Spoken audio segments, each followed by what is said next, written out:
तो नमस्कार, प्रणाम, सत श्री अकाल, आदाब। आप सभी लोगों का हमारे यूट्यूब चैनल फैमिली में बहुत बहुत स्वागत है। उम्मीद करते हैं आप अपनी फैमिली का अच्छी तरह से ख्याल रख रहे होंगे। आपको एक कहानी सुनाऊं आज की, उससे पहले एक ऐसी कहानी, ये कहानी भोपाल की है, जो बहुत ही ऐसी कहानी है कि जिसे सुनने के बाद में लोगों के अंदर सिहरन हो जाती है। लोग सोचने पर मजबूर हो जाते हैं कि आखिर ऐसा क्यों, कोई ऐसा कैसे कर सकता है। भोपाल की जो कहानी है, जो घटना है, वो एक जज ने, एक कोर्ट के जज ने कहा कि एक माँ को 2 बच्चों के कत्ल में पूरे उम्र कैद की सजा दे दी। चाहते तो कम भी कर सकते थे, लेकिन एक डबल क्रॉस मर्डर और उसमें पूरे उम्र की कैद में रहने की सजा दे दी। आखिर ऐसा क्यों? इस कहानी का जन्म होता है, एक परिवार होता है और उस परिवार में पति पत्नी 2 ही लोग होते हैं और दोनों लोगों में कुछ थोड़ी बहुत कहा सुनी अनबन रहा करती थी और उनके 4 साल की एक बेटी होती है। लेकिन एक समय आता है 22 नवंबर 2022 को, और 22 नवंबर 2022 को एक हॉस्पिटल में उसकी जो पत्नी होती है, उसको 2 जुड़वा बच्चे होते हैं और दोनों जुड़वा बच्चे स्वस्थ थे, अच्छे थे, बेहतर थे। लेकिन 17 दिन के बाद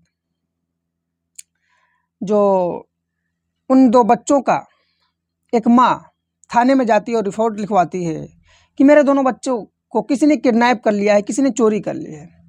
वो और उसकी जो पति होता है, यानी पत्नी और पति दोनों लोग थाने जाते हैं और थाने में रिपोर्ट लिखवा देते हैं कि उनके बच्चे को, यानी उनके दोनों बच्चों को किसी ने किडनैप कर लिया है।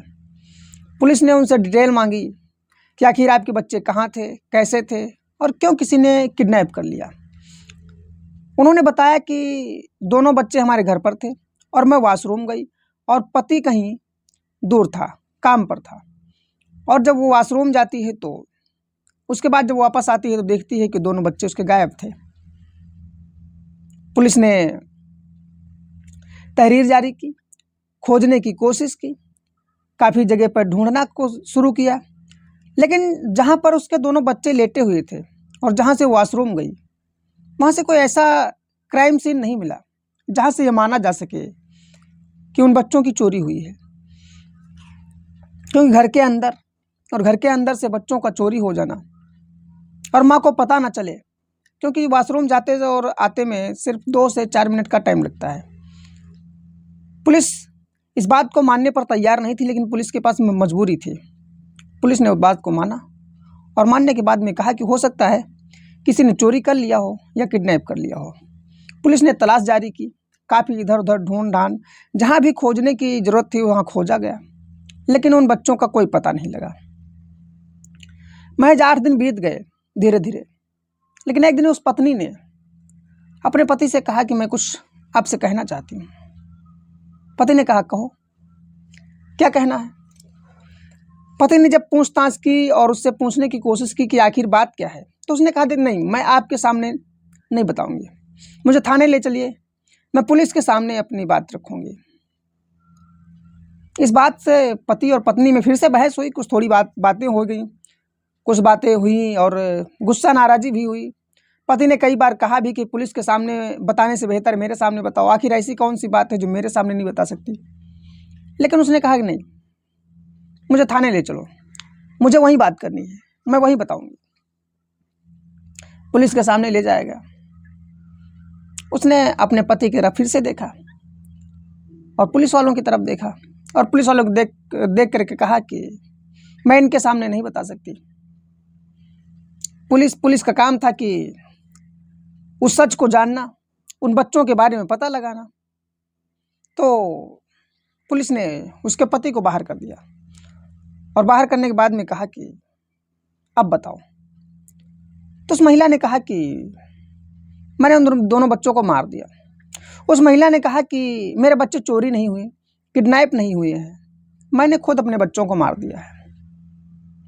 इस बात से पुलिस तो बहुत हैरान हो गई कि एक तो मर्डर और दूसरी बात जो कातिल है खुद ही उस मर्डर को एक्सेप्ट कर रहा है और अपने अब आप खुद चल के बताने आया।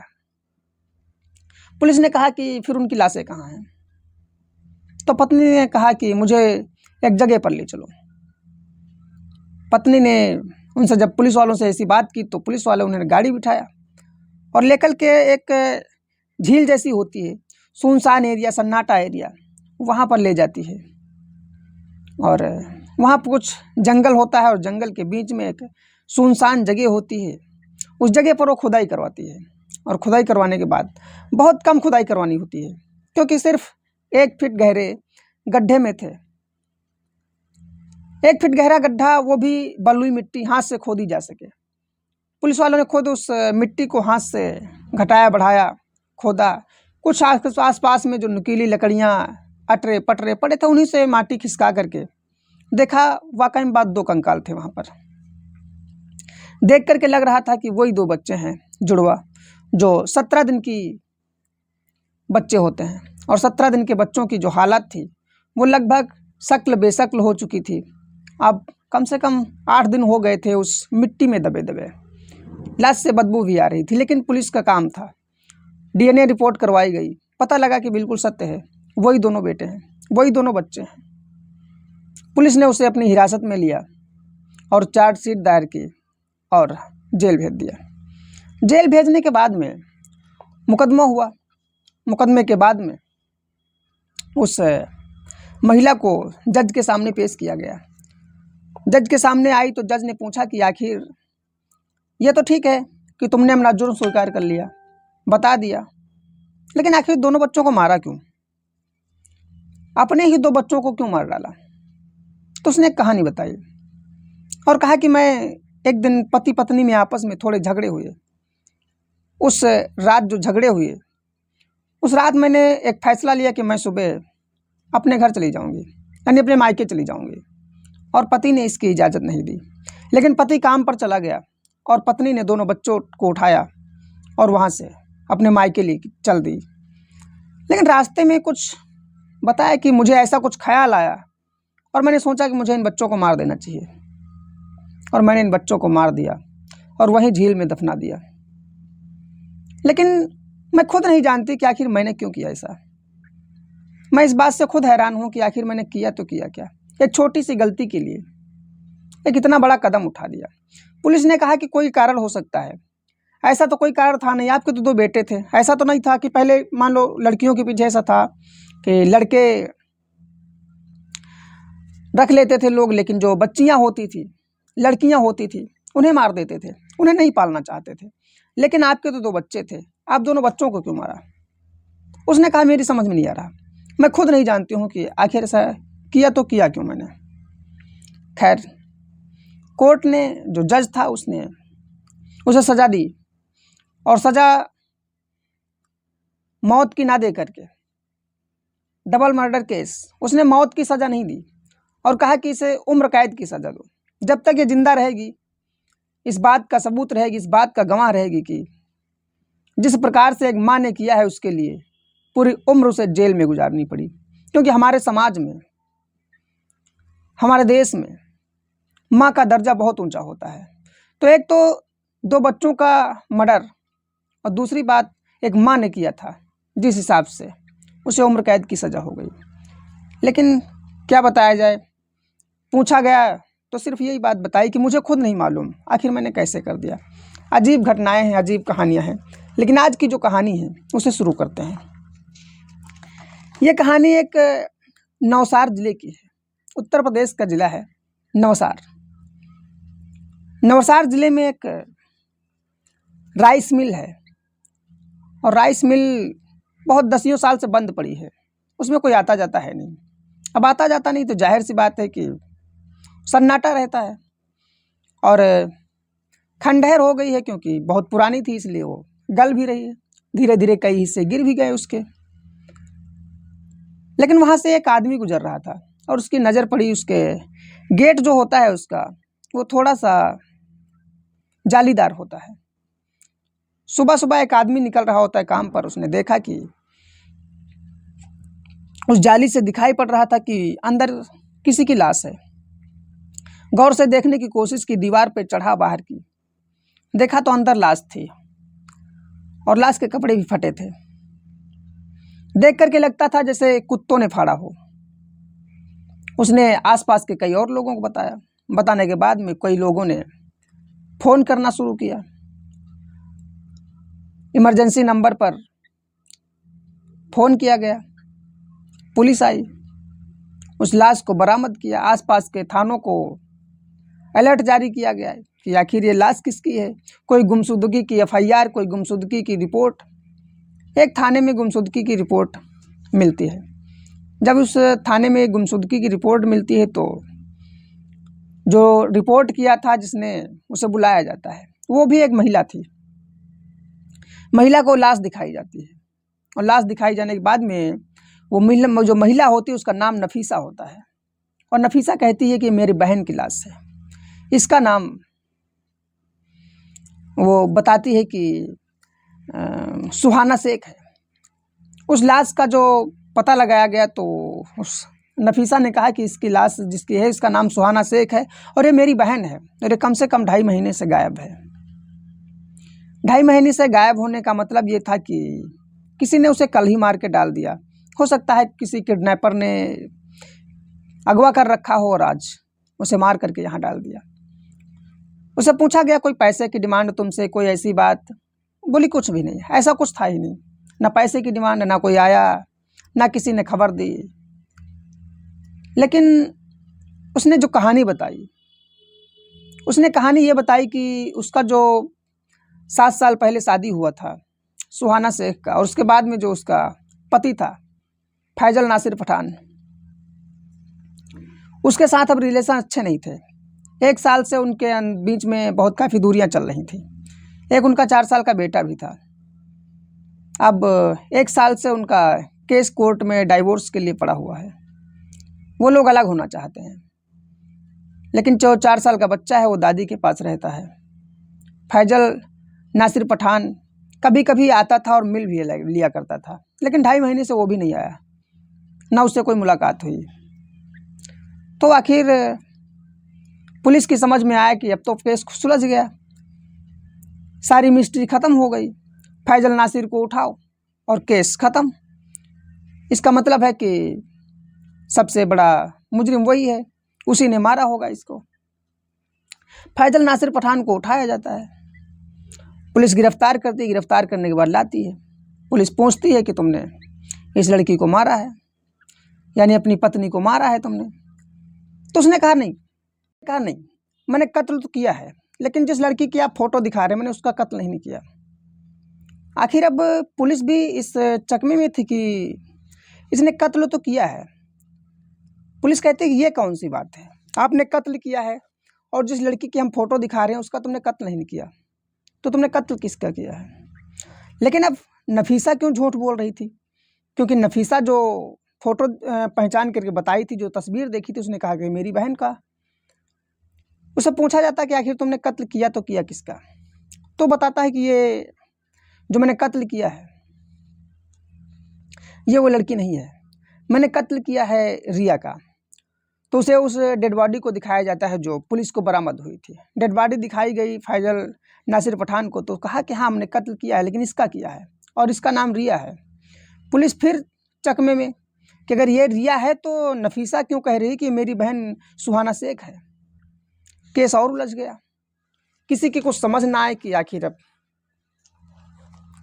कौन सी तहकीकात की जाए, कहाँ से इस हिस्ट्री को, इस मिस्ट्री को समझा जाए। पुलिस ने उस मामले में नफीसा को और फैजल नासिर पठान दोनों को बुलाया और कहा कि ये लाश पहचानो। जब उसने कहा कि ये लाश रिया की है तो रिया के घर वालों को बुलाया गया। रिया के घर वाले भी आए।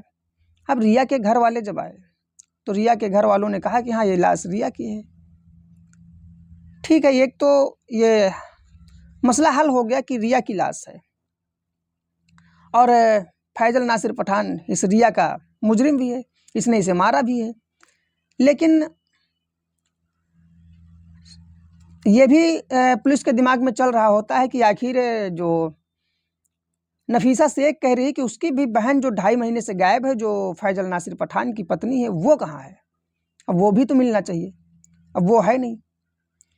पुलिस ने रिकॉर्ड चेक किए तो CDR निकलवाई गई इस सुहाना शेख की, जो फैजल नासिर पठान की जो पत्नी थी। 2.5 महीने से उसका भी कोई पता जता नहीं होता। CDR के तहत पर देखा गया तो अब उसका ना कोई व्हाट्सएप मैसेज, ना कोई ईमेल, ना कोई जीमेल, ना ही कोई कॉल, ना कोई वॉइस कॉल, ना कोई व्हाट्सएप कॉल, मतलब किसी प्रकार का ना इंटरनेट चालू, कुछ भी नहीं होता है। तो पुलिस को भी लगा कि कहीं ना कहीं कुछ गड़बड़ तो है।